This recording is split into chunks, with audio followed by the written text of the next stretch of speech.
The story of the tribes living in the American plains in the 17th and 18th centuries is written in blood, both their blood and the blood of the men that fought them. In this time of turmoil and war, the tribes of the American plains had to organize themselves in the most effective way they could, so they could stand a chance to survive the harsh conditions the conquering foes would force upon them. In this new world of war and survival, one group of warriors stands out from the rest: the Dog Soldiers, a Cheyenne group of fighters that supposedly gained their power and prowess in fights from their dogs, and who would fight to the bitter end, standing their ground no matter what. In today's video, we will learn more about the Cheyenne Dog Soldiers and their impressive fight against American settlers and against time itself to preserve their way of life and their traditions of their people.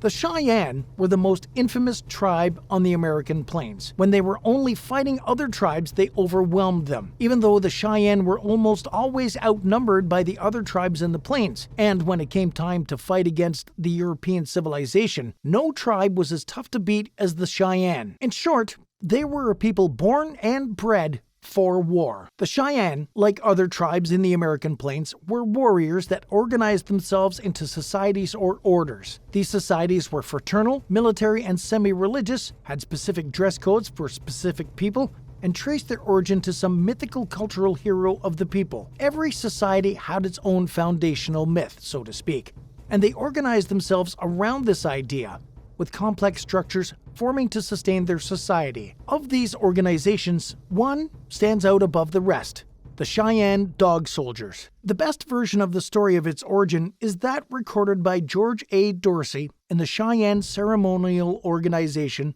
1905. The Dogman, or Dog Soldier Society, was organized after the organization of the other societies by a young man without influence, but who was chosen by the great prophet. One morning, the young man went through the entire camp and to the center of the camp circle, announcing that he was about to form a society. No one was anxious to join him, so he was alone all that day.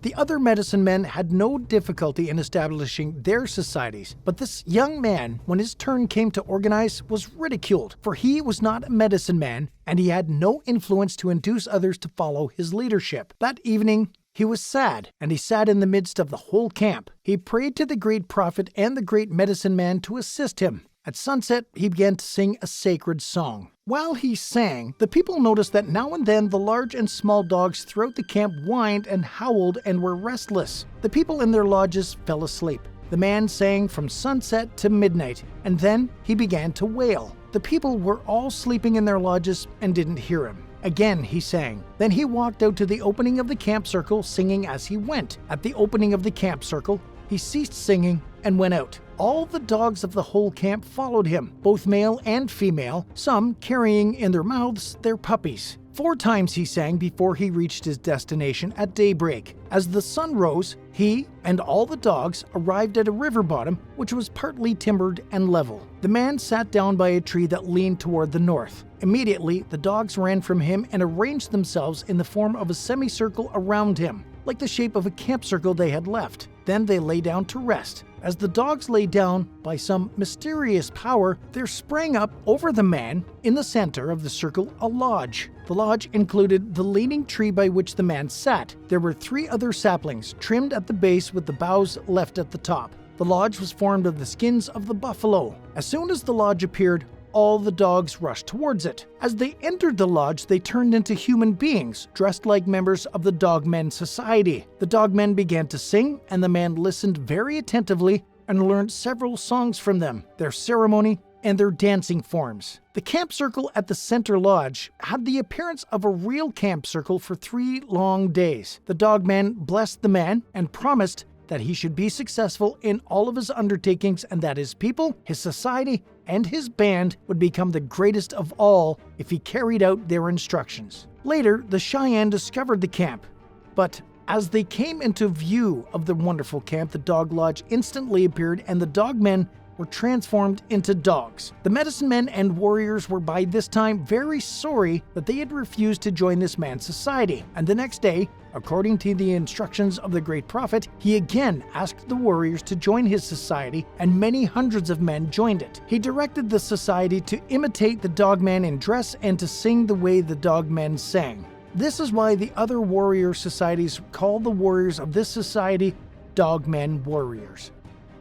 This fantastic origin of the Cheyenne Dog Soldiers lent credibility to the claims about their strength in battle, their prowess, and their courage, and most of all, their absolute refusal to give up. With their reputation established, the Cheyenne Dog Soldiers started fulfilling a multitude of roles in the Order of the Cheyenne group. They were ritual dancers, with more than 400 songs and ceremonies to perform. They were often called upon to perform police duties in a large camp, and they had special privileges in the tribe, such as the right to kill any fat dog whenever a feast was in order. They were in charge of dishing out the punishment in the tribal order. For a small crime, they might cut up a man's robe or break his lodge poles. For bigger offenses, they might whip him with quirts, beat him with clubs, or kill their ponies. They also guaranteed that the ritualistic rules of the hunt were respected, and that every man in the tribe had a chance to kill meat, and they prevented any individual from hunting after the needs of the tribes had been met, a primitive instance of environmental control. The Cheyenne have a lot of battles on record, but the most authentic are probably the reports given by George Bird Grinnell in The Fighting Cheyennes, a book from 1916. From which most of the discussion around the Dog Soldier stems. By 1840, the Dog Soldiers were so influential that the Cheyenne chiefs left it for them to decide if there would be peace between the Cheyenne, the Kiowa, the Comanche, and the Apache tribes, following the drawn battle between these tribes in 1838. The Dog Soldiers negotiated the peace between the tribes, and it has never been broken even to this day. In 1852, after a disastrous fight against the Pawnee, the relatives of the men who fell in battle brought gifts to the Dog Soldiers to motivate them to fight the war again. They went into battle, but finding the enemy reinforced severely and heavily armed, they retreated. The Dog Soldiers, following the advice of their tribal cultural hero, believed that intermingling with white men would be to their disadvantage. In 1860, they refused to sign the treaty submitted by the Commissioner of Indian Affairs at Bent's Fort, vowing to never settle on a reservation. Dog Soldiers were active in raiding along the Platte River, following the disgraceful Sand Creek Massacre, a senseless killing perpetrated by Colorado volunteers against friendly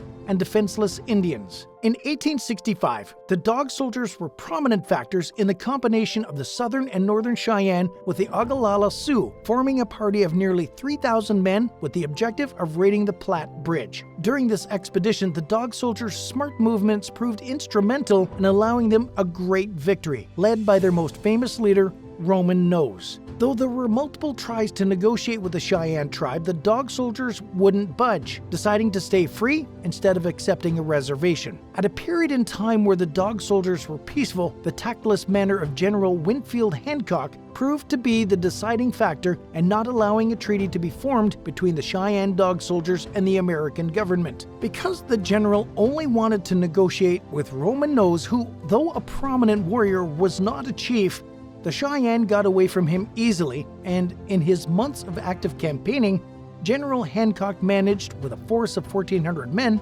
to kill only 2 hostile Indians. The Dog Soldiers were made to surrender in 1874, after their defeat by the Buffalo Hunters at Adobe Walls, Texas. With that, the Southern Cheyenne village was captured, and Whitehorse, along with the Dog Soldiers, lay down their arms. This event marked the end of the military organization of the Dog Soldiers as it was once known. However, they'd resurface after the Northern Cheyenne were moved to the then Indian Territory in order to unite the tribe in one reservation. The Northern Cheyenne, originally from Montana, did not agree with the climate in Oklahoma and died in large numbers, both from the lack of medical supplies and rations as from the severity of the change. After a year of this, the Northern Cheyennes were so dissatisfied with their conditions that they chose to fight their way back to the north, led by Little Wolf. The Indians were successful in their retreat and remained there for about a year before General Nelson Miles persuaded them to surrender. Tanglehair and a number of Dog Soldiers had split from the main party, however, and followed the Dull Knife. These Indians were imprisoned in Fort Robinson, and after refusing to return to the south, were starved for 8 days by the officer in charge. On the 8th day, they attempted to escape. A third of them were killed in this escape, including their leader, Tanglehair. He died standing his ground, making sure the women and children had time to escape. The Cheyenne Dog Soldiers had a lot of roles within the organization of the Cheyenne tribe. The story of their bold fights and their cruel fates is one we should not forget, for it shows the roots of the brave people that lived in the American continent before the arrival of the British and reminds us that these people deserve respect. If you like this video, don't forget to hit the like button. If you're interested in history topics like the one we discussed today, don't forget to subscribe and let us know in the comments below what you thought about this video.